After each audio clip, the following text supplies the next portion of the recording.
Hey guys, Tammy here, and in this video, I'm going to ask you, are you too agreeable?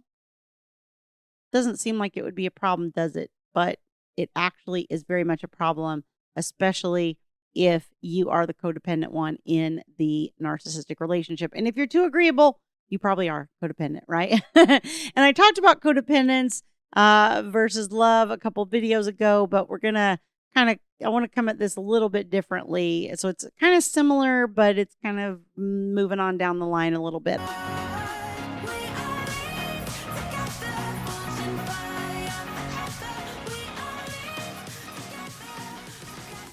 As always, before we dive in, if you like this content, don't forget to hit like on my video and subscribe to the channel so that you get notified as new videos are released. Okay. So, are you too agreeable? Now, this is commonly called a people pleaser, right? Because we develop this kind of approach very early on in life, right? Kids are always trying to please the adults in their life and, make them happy and all that kind of thing. I think some of us have more of a natural tendency towards that than others, but also the way the adults in our lives react to that, I think then shapes it a lot. And so it depends, that will determine whether it becomes an extreme thing that is, toxic for you, or whether it's a healthy balance thing, or whether it goes the opposite direction where we learn to take advantage of people like the narcissistic people have learned to do. And so the people pleasing can have different long-term impacts depending on how the adults react to it. The reason that we sort of get in this mode is because we are somehow conditioned to think that if I'm doing everything for you, then I'm a good person, right? I'm going to run around. I'm going to do all these things because I'm a good person. And we need to see ourselves. I think most people want to see themselves as a good person, or whatever we define as a good person. And so I'm going to run around and do all the things that I think you want done or that would make you happy or whatever, because if I'm doing all the things for you, then obviously I have to be a good person. Now, I have told this story before, but I remember early on when I first started figuring out that I believed my ex-husband was having an affair, and I went into my therapist, who ironically has now been my therapist for very, very long time. And she's actually the same therapist I have now through Thomas's death. But I went into her. My ex-husband actually went in for a session in the beginning with me. I was able to drag him to one session. We went in and, she started talking to us about what the issues were or whatever. And I said, well, I think he's having an affair. That's my problem. That's what I think he's doing. And she said, do you think that makes you a better person than him? And I very emphatically said, yes, I do think that makes me a better person than him. If you know anything about therapy, that's the wrong answer, right? Because that's not taking responsibility for anything that's going on in the relationship. And obviously him having an affair wasn't as simple as he's a sucky person, he had an affair. There's a lot more depth to it than that. There's problems in the relationship, whatever. Does that mean that the way he dealt with it is okay? No. But does it mean that I have no responsibility in the marital problems? No, it doesn't mean that either. But I had such a strong need at that point to see myself as a good person. I mean, I still think I'm a good person, but I think at this stage in my life, I don't have as much concern about whether somebody else thinks I'm a good person, right? So that's that need for validation. I needed him to see me as a good person because I needed to be validated by him, right? And that's really kind of the driving force. And so once I got past the need to worry about whether someone else thinks I'm a good person or not, then it removes that need for people pleasing, right? Then if you're doing things, you're doing it because you choose to, because you love the person, because they do things for you and all that kind of thing, which is more reflective of what my relationship with Thomas was like, right? I didn't do things for Thomas because I was worried about whether he thought I was a good person or not. Thomas always did think I was a good person, and he was very verbal about that. So I don't think I ever had to doubt it or anything.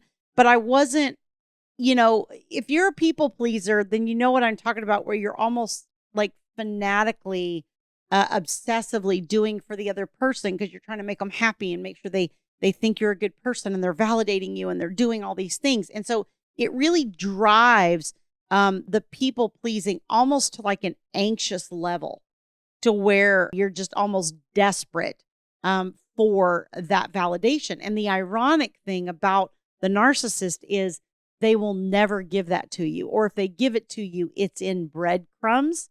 And so you're always like fighting for that next round of it, almost like you're fighting for air, or you're fighting to breathe. Like if you're underwater, like you're fighting to come to the surface for that breath of air.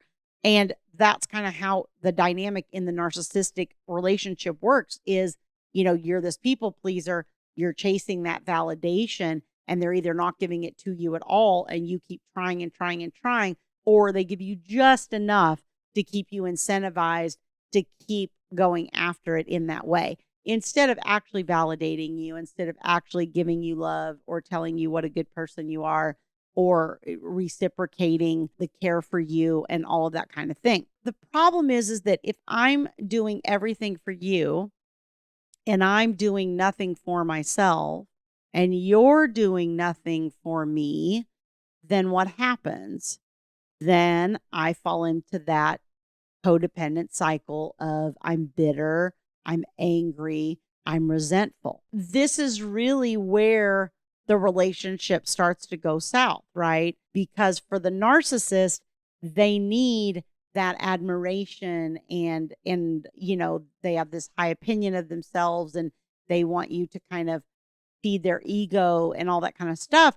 And ironically, in the beginning, you did that. And even probably while you were people pleasing for a long time, you were doing that. You were trying to do for them and make them happy and all these kind of things. And then eventually you figure out that no matter what you do, they're not going to be happy. And then you start falling into the bitter, angry, resentful phase. And then they turn on you because you're not feeding that egocentric part of them anymore. This is all very, very toxic, right?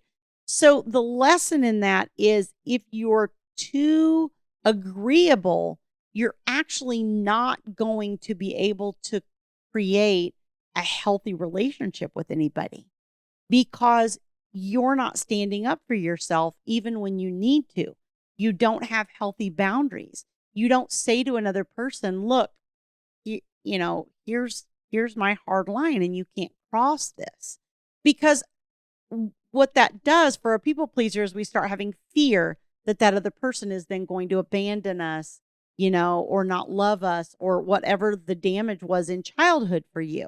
And actually, a healthy person will respect that boundary and go, okay, well, I know where that boundary is, but, I love you, or I like you as a person, or whatever it is. And so that's fine. I'm okay with you having that boundary, and I'm still here, and that's a very different feeling than that sort of toxic, like, what? There can't be a boundary. I can come as far into your world as I want to. So when you're too agreeable, we actually think by being agreeable, we're, doing something positive or loving another person positively or something like that. But in actuality, you're not. You're creating a very toxic environment, particularly for yourself, but also for them, because you can't, the only dynamic you can have in that sort of situation is that codependent, narcissistic type of interaction. You can't have actually a healthy relationship, because both people have to be able to create healthy boundaries and not be overly accommodating of the other person. I'm not saying don't be accommodating or cooperative or any of those things, but I'm saying if it goes to a level to where you're starting to feel angry and bitter and resentful, then we've got a problem in the dynamic. Then you're going too far. Relationships are supposed to be reciprocal. Even this interaction now with you watching me is reciprocal, right? Because you are here to try to learn and gain knowledge and, become more aware of what you need to do. I'm trying to give you that information. You, by the same token, are watching my videos, and that helps me, right? It helps me move up in rankings in social media, and helps people find me, and helps people call me for help in my services, which then in turn helps me support my family and all those kinds of things, right? So even this, even though it may look like a one-way transaction because you're on the other end of watching this video, it's very much a reciprocal relationship. Okay. So there's things that I get out of you coming and watching this. There's things that you're getting from me out of you coming and watching this. If it was all a one-way transaction, then that wouldn't be good for either one of us. And it probably wouldn't sustain, right? It would, one of us would say, well, I'm not doing this anymore. Right. So that's the same is true in your relationships. You have to not be too agreeable. And the problem with it in your relationship is then you get into the breakup, and now you're co-parenting with this person and you've got the same problem. You've been too agreeable. But sometimes what we do is we go too far the opposite direction, and we're like, I was too agreeable. I shouldn't have done that. And so now I'm not going to agree with anything. Now I'm going to have a boundary about everything. I'm never going to let you cross it. And no. Okay. Again, not a healthy, that's where people get in trouble with the court a lot of times, again, is because you're flipping between one of those extremes where you're either still being too people pleasing, and it's that dynamic between the two of you is still continuing and causing conflict, or you've gone too far the opposite direction and nobody's cooperating, and then we've got all kinds of problems. So again, this is a balance. If you are too agreeable, you need to first recognize that, and then you need to start educating yourself and helping yourself on how to undo that, because you're never going to be able to achieve peace and normalcy in your co-parenting relationship until you can find that balance for yourself. So if you'd like to learn more about my coaching services or get some help on this particular issue, my website is divorceuniversityonline.com. You can go to /VIP-coaching. There is a link on that page where you can book a time to speak to one of my staff and to learn more about my services and how I might be able to support you on this journey. All right. See you guys next time.